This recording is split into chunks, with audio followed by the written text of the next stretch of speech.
Welcome our YouTube channel GS with आंसू।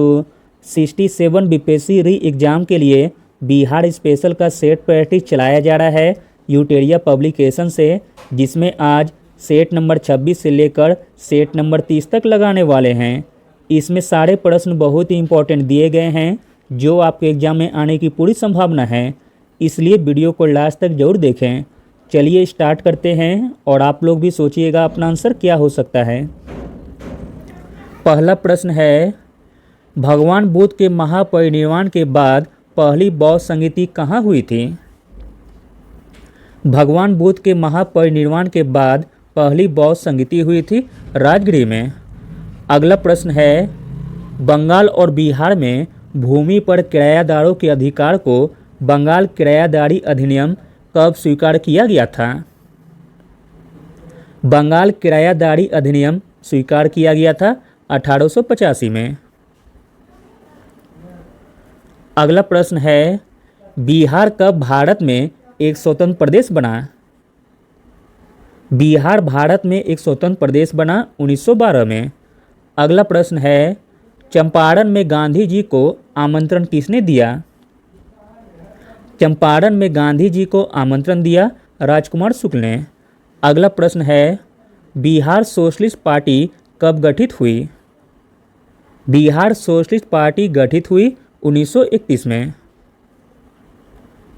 अगला प्रश्न है, इनमें से किसने बिहार में पहले कांग्रेस मंत्री सभा का नेतृत्व किया? बिहार में पहले कांग्रेस मंत्री सभा का नेतृत्व किया श्री कृष्ण सिंह ने। अगला प्रश्न है, नील विद्रोह किसके बारे में था? तो दोस्तों, नील विद्रोह था रैयत नील की खेती नहीं करना चाह रहे थे, पर उनसे एक अमान मूल्य पर जबरदस्ती करवाई जा रही थी। अगला प्रश्न है, कुंवर सिंह अंग्रेजों के खिलाफ 1857 के विद्रोह में किस जगह शामिल हुए थे? तो दोस्तों, वह जगह था आरा। अगला प्रश्न देखते हैं, नमक सत्याग्रह के दौरान बिहार में लोगों ने नमक बनाने के साथ साथ किस कर के विरोध द्वारा सरकार का विरोध किया था? तो दोस्तों, वह कर था चौकीदारी कर। नमक सत्याग्रह के दौरान बिहार में लोगों ने नमक बनाने के साथ साथ चौकीदारी कर के विरोध द्वारा सरकार का विरोध किया था। अगला प्रश्न है, बिहार किसान सभा से कौन जुड़ा हुआ था? बिहार किसान सभा से जुड़ा हुआ था स्वामी सजानंद, करियानंद शर्मा, यदुनंदन शर्मा। अगला प्रश्न है, किस वर्ष झारखंड राज्य अस्तित्व में आया था? झारखंड राज्य अस्तित्व में आया था 2000 ईस्वी में। अगला प्रश्न देखते हैं, एक भारतीय राज्य के रूप में बिहार बना। एक भारतीय राज्य के रूप में बिहार बना 1912 में। अगला प्रश्न है, बिहार के निम्न हिस्सों में से कौन सा हिस्सा भूतात्विक दृष्टि से अपेक्षाकृत पुराना है? तो दोस्तों, वह हिस्सा हो जाएगा खड़गपुर पहाड़ियाँ, ऑप्शन नंबर सी। अगला प्रश्न है, बिहार का अधिकांश क्षेत्र आच्छादित है। बिहार का अधिकांश क्षेत्र आच्छादित है कछाड़ी मिट्टी से। अगला प्रश्न देखते हैं, भारत के राज्यों में से निम्नतम साक्षरता दर 2011 की जनगणना की दृष्टि से बिहार का स्थान क्या है? भारत के राज्यों में से निम्नतम साक्षरता दर की दृष्टि से बिहार का स्थान है प्रथम स्थान। अगला प्रश्न है, भारत के राज्यों में से जूट उत्पादन की दृष्टि से बिहार का स्थान क्या है? तो दोस्तों, जूट उत्पादन की दृष्टि से बिहार का स्थान है द्वितीय स्थान। अगला प्रश्न है, बिहार में किस प्रकार के उद्योगों की प्रत्याशा एवं संभावनाएं हैं? तो दोस्तों, वह उद्योग हो जाएगा कृषि आधारित उद्योग, ऑप्शन नंबर डी। चलिए अगला सेट लगाते हैं, सेट नंबर 27। सेट नंबर 27 का पहला प्रश्न है, बिहार के निम्नलिखित जिलों में से कौन सा जिला नेपाल के साथ सीमा साझा नहीं करता है? नेपाल के साथ सीमा साझा नहीं करता है पूर्णिया जिला, जबकि मधुबनी, सीतामढ़ी तथा किशनगंज यह तीनों जिले नेपाल के साथ सीमा साझा करते हैं। अगला प्रश्न देखते हैं, निम्नलिखित में से कौन सा भारत के बिहार राज्य में मौजूद एकमात्र यूनेस्को धरोहर स्थल है? भारत के बिहार राज्य में मौजूद एकमात्र यूनेस्को धरोहर स्थल है वो हो जाएगा महाबोधि विहार तथा नालंदा में बौद्ध मठ। अगला प्रश्न है, बाढ़ सुपर थर्मल पावर स्टेशन किस राज्य में स्थित है? बाढ़ सुपर थर्मल पावर स्टेशन स्थित है बिहार राज्य में। अगला प्रश्न है, बिहार प्रोविंशियल किसान सभा का गठन कब हुआ? बिहार प्रोविंशियल किसान सभा का गठन हुआ 1929 में। अगला प्रश्न है, किस अधिनियम के तहत बिहार एक अलग राज्य बना? बिहार एक अलग राज्य बना वह अधिनियम था भारत सरकार अधिनियम 1935। अगला प्रश्न है, बिहार में कृषि भूमि की जोतों का औसतन आकार दूसरे राज्यों की तुलना में है? बिहार में कृषि भूमि की जोतों का औसतन आकार दूसरे राज्यों की तुलना में है न्यूनतम से द्वितीय। अगला प्रश्न है, भारत के किस राज्य की वर्तमान मूल्यों पर नवीनतम प्रति व्यक्ति आय न्यूनतम है? वर्तमान मूल्यों पर नवीनतम प्रति व्यक्ति आय न्यूनतम है बिहार राज्य की। अगला प्रश्न देखते हैं, बिहार में प्रति 1 लाख जनसंख्या पर सड़क की लंबाई है?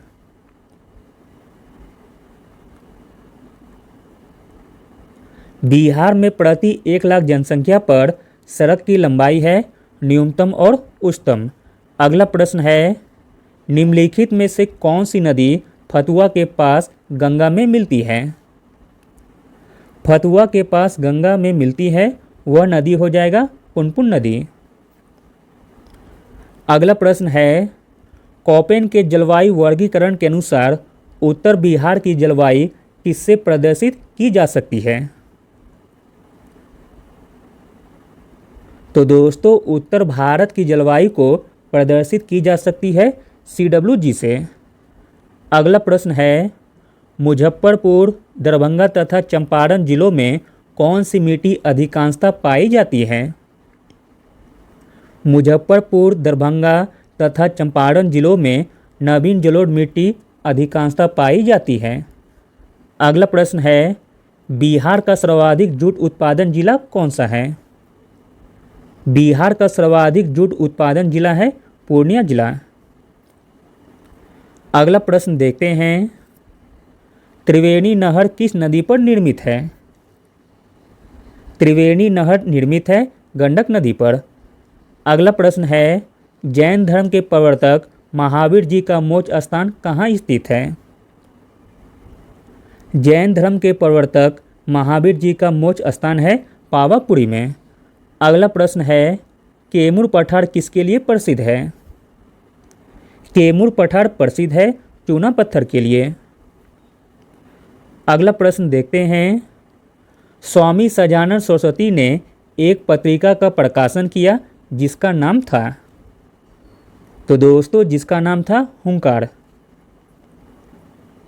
अगला प्रश्न है, पटना में 1913 में अनुशीलन समिति की एक शाखा की स्थापना किसने की? पटना में 1913 में अनुशीलन समिति की एक शाखा की स्थापना की गई थी सचिनाथ सान्याल जी के द्वारा। अगला प्रश्न है, 1922-23 में मुंगेर में किसान सभा का गठन किसने किया? 1922-23 में मुंगेर में किसान सभा का गठन किया सजानंद सरस्वती ने, मोहम्मद जुबैर ने तथा श्री कृष्ण सिंह ने। अगला प्रश्न है, 1934 में बनी बिहार सोशलिस्ट पार्टी के सचिव कौन थे? 1934 में बनी बिहार सोशलिस्ट पार्टी के सचिव थे जयप्रकाश नारायण। अगला प्रश्न है बिहार से भारतीय संविधान सभा के सदस्य कौन थे? बिहार से भारतीय संविधान सभा के सदस्य थे डॉक्टर राजेंद्र प्रसाद, श्याम नंदन प्रसाद मिश्रा तथा जगजीवन राम। अगला प्रश्न है बिहार में 1937 में गठित प्रथम भारतीय मंत्रिमंडल का नेतृत्व किसने किया? बिहार में 1937 में गठित प्रथम भारतीय मंत्रिमंडल का नेतृत्व किया मोहम्मद यूनुस ने। अगला प्रश्न देखते हैं पटना लॉन का गांधी मैदान के रूप में नामांकन कब किया गया? पटना लॉन का गांधी मैदान के रूप में नामांकन किया गया था भारत छोड़ो आंदोलन के दौरान। अगला प्रश्न है बंगाल विभाजन की घोषणा कब हुई थी? बंगाल विभाजन की घोषणा की गई थी 19 जुलाई 1905 को। चलिए अगला सेट लगाते हैं, सेट नंबर 28। सेट नंबर 28 का पहला प्रश्न है जीविका बिहार सरकार की एक पहल है, इसका संबंध है। जीविका बिहार सरकार की एक पहल है, इसका संबंध है रोजगार सृजन से। अगला प्रश्न है बिहार में सुपर परियोजना का संबंध है। बिहार में सुपर परियोजना का संबंध है नगर निगम 20 से। अगला प्रश्न देखते हैं बिरसा को सोते हुए कब पकड़ा गया था? तो दोस्तों बिरसा मुंडा को सोते हुए पकड़ा गया था 3 फरवरी 1900 को। अगला प्रश्न है किसने यूरोपियन नील बागान मालिकों द्वारा किसानों के शोषण की तरफ गांधी जी का ध्यान आकर्षित किया था? तो दोस्तों वह थे राजकुमार शुक्ल। अगला प्रश्न देखते हैं असहयोग आंदोलन के दौरान किसने पटना कॉलेज छोड़ा जबकि उसकी परीक्षा के केवल 20 दिन ही बचे थे? असहयोग आंदोलन के दौरान जयप्रकाश नारायण ने पटना कॉलेज छोड़ा जबकि उसकी परीक्षा के केवल 20 दिन ही बचे थे। अगला प्रश्न है अखिल भारतीय फॉरवर्ड ब्लॉक की स्थापना के लिए सुभाष चंद्र बोस से कौन जुड़े और आईएनए आंदोलन के साथ भी जुड़े रहे थे? तो दोस्तों वह थे शिलभद्र जी, ऑप्शन नंबर सी। अगला प्रश्न देखते हैं बिहार में किस वकील ने असहयोग आंदोलन के समय अपनी लाभप्रद वकालत छोड़ दी थी? तो दोस्तों वह वकील का नाम था डॉक्टर राजेंद्र प्रसाद। अगला प्रश्न है ओदनपुर शिक्षा केंद्र निम्न में से किस राज्य में अवस्थित था? ओदनपुर शिक्षा केंद्र स्थित था बिहार राज्य में।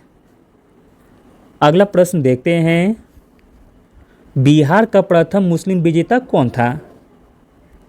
बिहार का प्रथम मुस्लिम विजेता था बख्तियार खिलजी। अगला प्रश्न है कर्नाट वंश का संस्थापक कौन था? कर्नाट वंश का संस्थापक था नानी देव। अगला प्रश्न है नालंदा बिहार का विध्वंस किया था? नालंदा बिहार का विध्वंस किया था बख्तियार खिलजी ने। अगला प्रश्न देखते हैं कर्नाट वंश का अंतिम शासक कौन था? कर्नाट वंश का अंतिम शासक था हरि सिंह। अगला प्रश्न है राजनीति रत्नाकर के लेखक कौन हैं? राजनीति रत्नाकर के लेखक हैं चंदेश्वर। अगला प्रश्न है उद्वहन प्रकाश के लेखक कौन हैं? उद्वहन प्रकाश के लेखक हैं मौलिक कवि। अगला प्रश्न देखते हैं निम्नलिखित नहर प्रणालियों में से किससे बिहार के बीच में सिंचाई होती है? बिहार के बीच में सिंचाई होती है त्रिवेणी नहर से, ऑप्शन नंबर बी। अगला प्रश्न देखते हैं निम्नलिखित भू आकृतियों में से किसके द्वारा बिहार राज्य का उत्तर पश्चिमी भाग घिरा है? बिहार राज्य का उत्तर पश्चिमी भाग घिरा हुआ है सोमेश्वर पहाड़ी श्रेणी से। अगला प्रश्न है तेल नदी निम्नलिखित नदियों में से किसकी सहायक नदी है? तेल नदी सहायक नदी है बागमती की, घाघरा की तथा कमला की। अगला प्रश्न देखते हैं, बिहार में निम्नलिखित में से कौन रेशम वस्त्र उत्पादक केंद्र है? बिहार में रेशम उत्पादक केंद्र है भागलपुर में। अगला प्रश्न है, निम्नलिखित स्थानों में से भारत वैगन एवं इंजीनियरिंग कंपनी लिमिटेड कहाँ स्थित है? भारत वैगन एवं इंजीनियरिंग कंपनी लिमिटेड स्थित है मोकामा में। अगला प्रश्न देखते हैं, निम्नलिखित राष्ट्रीय राजमार्गों में से कौन छपरा एवं गोपालगंज को जोड़ता है? छपरा एवं गोपालगंज को जोड़ता है राष्ट्रीय राजमार्ग संख्या 85। अगला प्रश्न है, निम्न में से संथाल विद्रोह कब हुआ था? संथाल विद्रोह हुआ था 1855-56 में। चलिए अगला सेट लगाते हैं, सेट नंबर 29। सेट नंबर 29 का पहला प्रश्न है, बिहार से लोकसभा के लिए कितने सदस्य चुने जाते हैं? बिहार से लोकसभा के लिए 40 सदस्य चुने जाते हैं। अगला प्रश्न है, बिहार का अद्वितीय त्यौहार क्या है? बिहार का अद्वितीय त्यौहार है छठ पूजा। अगला प्रश्न है, बिहार के कौन से स्थान में गांधी जी ने अपना प्रथम सत्याग्रह किया था? तो दोस्तों वह स्थान था चंपारण। अगला प्रश्न है, पटना में किस सिख गुरु का जन्म हुआ था? पटना में जिस सिख गुरु का जन्म हुआ था उनका नाम है गुरु गोविंद सिंह। अगला प्रश्न है, 1922 में गया के इंडियन नेशनल कांग्रेस के अधिवेशन के अध्यक्ष कौन थे? 1922 में गया के इंडियन नेशनल कांग्रेस के अधिवेशन के अध्यक्ष थे चितरंजन दास। ऑप्शन नंबर ए।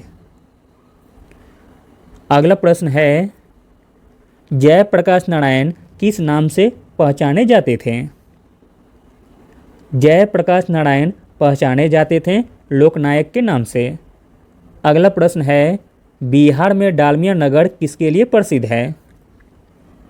बिहार में डालमिया नगर प्रसिद्ध है सीमेंट के लिए। अगला प्रश्न है, निम्नलिखित में से कौन सा शहर बिहार के सबसे पूर्वी भाग में स्थित है? बिहार के सबसे पूर्वी भाग में स्थित है कटिहार शहर। अगला प्रश्न है, निम्नलिखित झीलों में से कौन सी बिहार में स्थित है? बिहार में स्थित झील हो जाएगी अनुपम झील, जो कि बेगूसराय में स्थित है। अगला प्रश्न देखते हैं, रिक्त स्थान की पूर्ति कीजिए। डैश में बंगाल और बिहार में भूमि पर किरायादारों के अधिकार को बंगाल किरायादारी अधिनियम द्वारा दिया गया था। तो दोस्तों वह वर्ष था 1885 का। अगला प्रश्न है, 1920-22 के असहयोग आंदोलन के दौरान बिहार में प्रचलित मान्यताओं में से एक यह थी कि उनकी जीत होगी क्योंकि गांधी जी धर्म के प्रतीक थे। Option number A. अगला प्रश्न है, इनमें से कौन बिहार के किसान नेता थे? बिहार के किसान नेता थे स्वामी विद्यानंद तथा स्वामी सजानंद। अगला प्रश्न है, किस क्षेत्र में राहुल साकृत्यायन 1920 के असहयोग आंदोलन में सक्रिय थे? राहुल साकृत्यायन 1920 के असहयोग आंदोलन में सक्रिय थे, वह क्षेत्र हो जाएगा छपरा। अगला प्रश्न देखते हैं, निम्नलिखित में से कौन सा कथन सही है? तो दोस्तों जो कथन सही है वह है ऑप्शन नंबर ए। पटना में दरभंगा, डुमराव और हथुआ के महाराजाओं और उनके साथी जमींदारों ने आदमी तथा पैसे से अंग्रेजों की मदद की। अगला प्रश्न है, किसने दुखी आत्मा, दुखी हृदय जैसे छदनामों के तहत लिखकर चंपारण के किसानों की दुर्दशा पर प्रकाश डाला था? तो दोस्तों वह थे Pir Mohammad Munis. Option number A. चलिए अगला सेट लगाते हैं, सेट नंबर 30। सेट नंबर 30 का पहला प्रश्न है, किसके प्रयत्नों से बिहार प्रांतीय कांग्रेस का दूसरा अधिवेशन हुआ था? बिहार प्रांतीय कांग्रेस का दूसरा अधिवेशन हुआ था श्री दीप नारायण सिंह के प्रयत्नों से। अगला प्रश्न है, भारतीय राष्ट्रीय कांग्रेस का 27वां अधिवेशन किस स्थान पर हुआ था? भारतीय राष्ट्रीय कांग्रेस का 27वां अधिवेशन बांकीपुर पटना में हुआ था। अगला प्रश्न है, हजारीबाग में बिहार स्टूडेंट कॉन्फ्रेंस का 16वां अधिवेशन कब हुआ था? हजारीबाग में बिहार स्टूडेंट कॉन्फ्रेंस का 16वां अधिवेशन हुआ था 1921 में। अगला प्रश्न देखते हैं, बिहार के प्रमुख समाचार पत्र बिहारी के संपादक कौन थे? बिहारी के संपादक थे बाबू महेश्वर प्रसाद। अगला प्रश्न है, राजकुमार शुक्ल किस गांव के निवासी थे? राजकुमार शुक्ल निवासी थे मुरली भड़वा गांव के। अगला प्रश्न है, श्री निवारण चंद्र दास गुप्ता थे। श्री निवारण चंद्र दास गुप्ता थे पुरुलिया से। अगला प्रश्न है, कुंवर सिंह राजा थे। कुंवर सिंह राजा थे जगदीशपुर के। अगला प्रश्न है, लॉर्ड सिन्हा ने 1921 में कहाँ के गवर्नर पद से त्यागपत्र दिया था? लॉर्ड सिन्हा ने 1921 में गवर्नर पद से त्यागपत्र दिया था बिहार उड़ीसा से। अगला प्रश्न है, किन राज्य सरकारों ने 2010 तक स्थानीय निकायों में महिलाओं का आरक्षण 50% कर दिया है? तो दोस्तों वह राज्य सरकार हो जाएगी बिहार, मध्य प्रदेश तथा हिमाचल प्रदेश की राज्य सरकारें। अगला प्रश्न है, पूर्वी मध्य रेलवे क्षेत्र का मुख्यालय कहाँ पर स्थित है? पूर्वी मध्य रेलवे क्षेत्र का मुख्यालय स्थित है हाजीपुर में। अगला प्रश्न है, बिहार के उद्योगों का कमिश्नर दफ्तर कहाँ स्थित है? बिहार के उद्योगों का कमिश्नर दफ्तर स्थित है पटना में। अगला प्रश्न देखते हैं, उत्तर बिहार किसके लिए प्रसिद्ध है? उत्तर बिहार प्रसिद्ध है बाढ़ के लिए।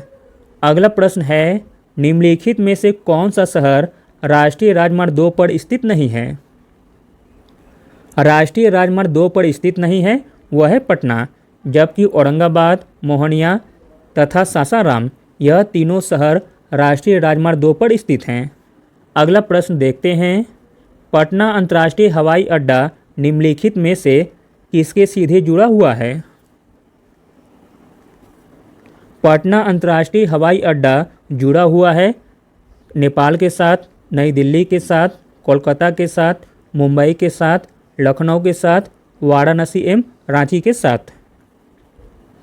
अगला प्रश्न देखते हैं, बिहार में निम्नलिखित के द्वारा विमान सेवाएं उपलब्ध कराई जाती है? बिहार में विमान सेवाएं उपलब्ध कराई जाती है इंडियन एयरलाइंस के द्वारा, सहारा एयरलाइंस के द्वारा एवं रॉयल नेपाल एयरलाइंस के द्वारा। अगला प्रश्न है, योजना आयोग ने 1993-94 में बिहार के लिए गरीबी रेखा से नीचे का निम्नलिखित % प्राकलित किया था? योजना आयोग ने 1993-94 में बिहार के लिए गरीबी रेखा से नीचे 35% प्राकलित किया था। अगला प्रश्न देखते हैं, बिहार में यद्यपि जमींदारी सांविधिक रूप से 1952 में हटा दी गई थी, तथापि भू नियंत्रण का सामाजिक सुधार निम्नलिखित के हाथों में रह गया था। बिहार में यद्यपि जमींदारी सांविधिक रूप से 1952 में हटा दी गई थी, तथापि भू नियंत्रण का सामाजिक आधार प्रधान जाति के हिंदू के हाथों में रह गया था। अगला प्रश्न देखते हैं, बिहार राज्य जो कि विभाजन पूर्व में कितने औद्योगिक क्षेत्र विकास प्राधिकरण थे? तो दोस्तों बिहार राज्य में 6 औद्योगिक क्षेत्र विकास प्राधिकरण थे, जिनके नाम हैं आदितपुर, बोकारो, पटना, रांची, दरभंगा एवं मुजफ्फरपुर। अगला और अंतिम प्रश्न देखते हैं, बिहार की उस योजना का नाम बताइए जो निर्यातोन्मुखी इकाइयों की स्थापना के लिए अपेक्षित उच्च स्तरीय अवसंरचनात्मक सुविधाओं के निर्माण पर ध्यान देती है। तो दोस्तों वह योजना का नाम हो जाएगा इंटीग्रेटेड इंफ्रास्ट्रक्चर डेवलपमेंट यानी कि IRD। Thank you.